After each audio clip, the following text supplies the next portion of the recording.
Hi there, I'm Adam Kirbas.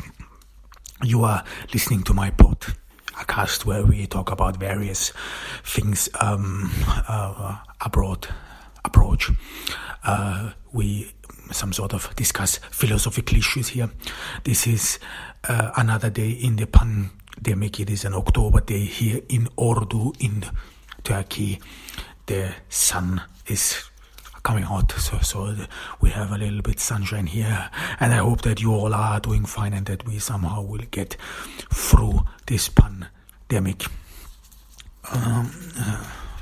However, the last time, yesterday, we talked about the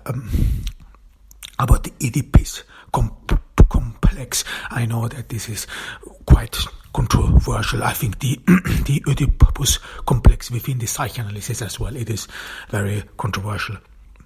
There was written a lot of critiques about the Oedipus complex in the psychoanalysis as well, and outside the psychoanalysis. I mean, this is one of the feminists hate this part because it is, in a way, you would say how homosexuality develops or may develop. I will some sort of shortly talk about this, how homosexuality, according to the psychoanalysis, develops.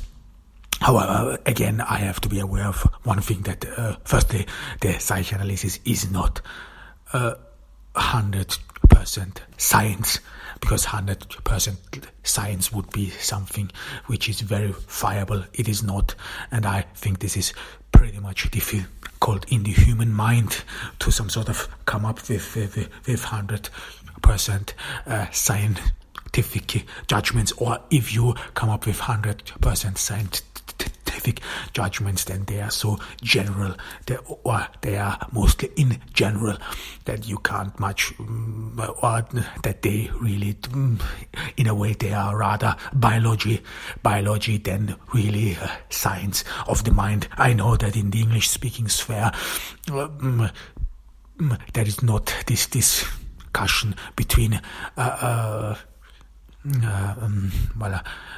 between Geisteswissenschaften, this is a German term meaning the science of the mind, the science of the conscience, if you want, and between Naturwissenschaften, this is then in German called Natur, the science of the nature, or rather the science, rather biology. This is indeed a big contested area.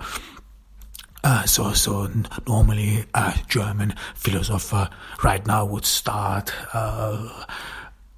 if you want, a tirade about why his approach to science is wrong and the other is why his approach to science is true and the other is wrong. Like I mean, if you think that mind or the science of mind, then you assume that you cannot verify, or that you cannot prove and verify some processes in your mind.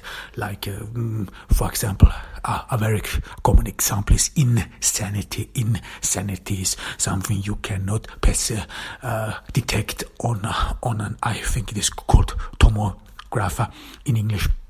So you cannot detect insanity, you cannot detect your character. This is nothing you can see. This is something that goes beyond biology, yet it has, of course, biological foundation, if you want, psychosomatic. So if you some sort of have psychological issues, then you have sometimes physical symptoms as well, and if a scientist would be have an naturwissenschaftlichen approach, so beer science, then he would say, now everything that goes, something you cannot prove, is some sort of mysticism, is superstition, is belief, and in our philosophy. So this is a big issue in the German-speaking sphere. In English, or in the Anglophone sphere, it is not that case. There's only one science, and everyone would agree. In the Anglophone sphere, science is something which I can prove, verify with methods, whatever. However, just keep in mind, and psychoanalysis always tried to be, Sigmund Freud always tried to be scientific, but he did not succeed because it is very difficult, some sort of proof your unconscious. Carl Gustav Jung, one of Freud's students, tried to prove the sub or the unconscious with suggestions. So there was another way. However, this is of course scientific, not very proven, and in the scientific world, the unconscious is in a way denied or is in a way ignored in that sense, because it is very difficult to prove it. I mean, one thing you could do or approach, this is my approach to some sort of structure the or to structure the unconscious, is via your memories. Your memories, they work in a special way. They work so you have some sort of memories of your youth, of your past, and the significant issues. So you mostly remember significant things that occurred in your life and so on. So this is a big issue just to keep in mind. I talked about this before, and I will talk about this over and over again, because I speak in English, and those in outside of the German intellectual sphere, they might not know these issues. So in the German speaking sphere, the psychoanalysis has still its place. Still, it is part considered. Well, let's say it is part considered the science of mind. I consider it as philosophy, but it is indeed a very profound attempt.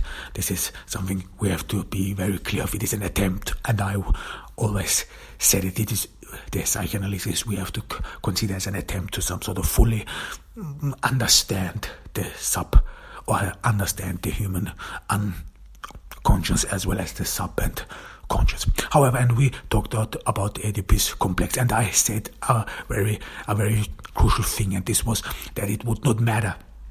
Let's say that there is a lesbian or gay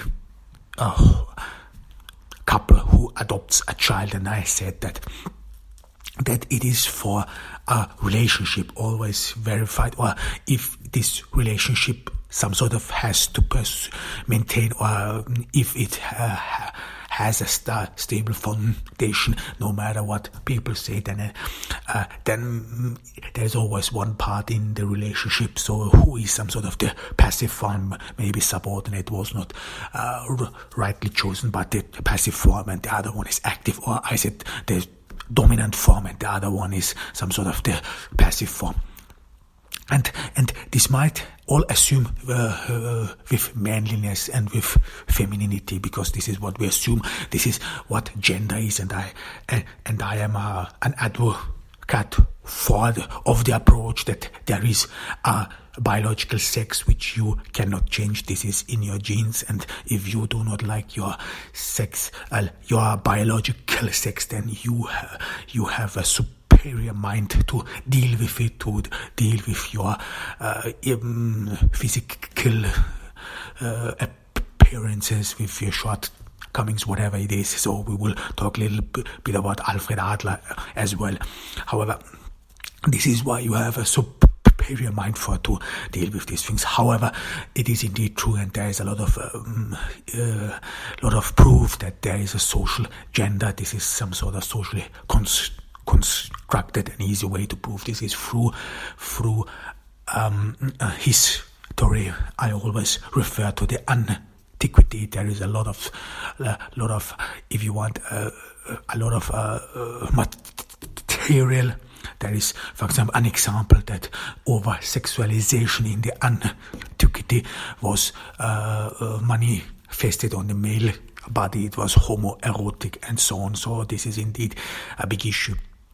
So it is possible in a way to have it reverse as well, and that I said, or in our society where men are dominating and the male gender therefore is some sort of considered as being on top, as being dominant, as taking more space in or as occupying more space and so on. This is true, but in increasingly women through emancipation adopt to this gender, and this means that this male gender, which is some sort of this notion that a man always have to be strong, that he has to be on the forefront, or that he always has to lead and the woman has to follow. That this changes and more increasingly women take over this role, which then leads to the fact that the gender, this male gender is not confined to the one biological sex anymore, but instead in more. So this means as a woman, more and more it is accepted to be dominant. For a woman, it is more and more accepted to some sort of be ambitious, to accomplish something, albeit with compromises still, to adopt to a male culture which some sort of benefits the biological sex of man. However, but this means that more and more this gender, this typical male gender, gets shallowed out, if you want. This social creation more and more transforms, if you want, and that it is not per se only for women. This is something you can see in feminist movements where emancipation, I consider it as negative in that sense, because you do not really contribute to your own emancipation. You cannot go beyond this gender which is construed in the society, or because you just adopt to it, and in the end you even help to survive it, you reanimate it. This is what it is all about. I mean, if you assume that male as well as female gender is construed, which I do, where I follow Simone de Beauvoir, which I do, again, this is different from your biological sex, which you cannot change. However, if you assume that this is socially construed, then these things changes. It is construed, so it changes over time, and you pretty much help to maintain it. There was, of course, and again, his story teaches us that there was, it can change. It was different once.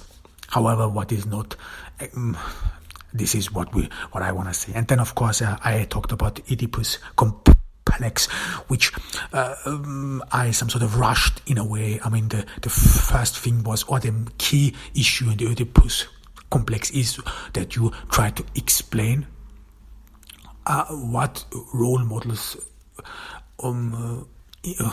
play a significant role in the development of a child. The psychoanalysis has some sort of confined it to the family. He said in the Oedipus complex, it is said it is father and mother, and they have a significant influence.